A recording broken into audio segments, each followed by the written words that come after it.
எங்களை போன்றவர்கள் கூட ஒரு நட்புணர்வோடு சென்றால்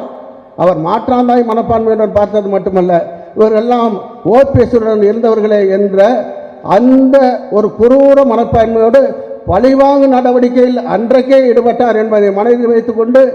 எனவே இயக்கத்தின் நலன் கருதி நாம் இணைந்தாலும் திரு எடப்பாடி பழனிசாமி அவர்கள் இணைந்த பிறகு நம்மை எப்படி அவர் ஒருவேளை கட்சியின் தலைவராக நீடிக்கக்கூடிய சூழலில் நாம் விரும்புகிறபடி அண்ணன் ஓபிஎஸ் அவர்கள் தலைவராக வந்தால் அவர் பாகுபாடு பார்ப்பது அல்ல. துணை முதலமைச்சராக கழகத்தின் ஒருங்கிணைப்பாளராக வந்த பொழுது அத்தனை பேரும் கழகத்துடைய உறுப்பினர்கள், கழகத்துடைய தியாகிகள் என்றுதான் பார்த்தாரே தவிர அவர் இவருடன் இருந்தவர் அவருடன் இருந்தவர் என்று பார்த்தவர் அல்ல. ஆனால் திரு எடப்பாடி பழனிசாமியுடைய மனப்பான்மை என்பது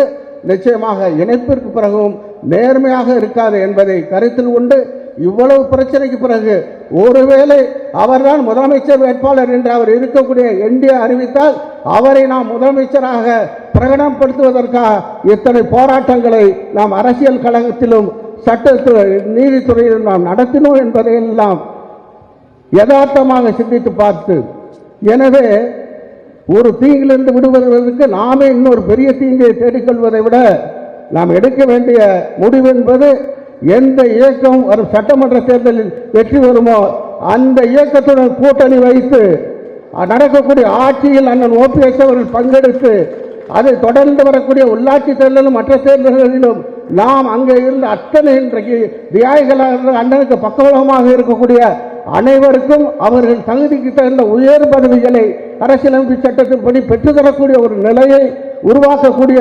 அந்த அணுகுமுறையை கையாண்டால்தான் இப்பொழுது இருக்கக்கூடிய சூழ்நிலையை நாம் வென்றவர்களாக அறியப்படுவோம், மதிநுட்பம் படைத்தவர்களாக மக்களால் பாராட்டப்படுவோம்.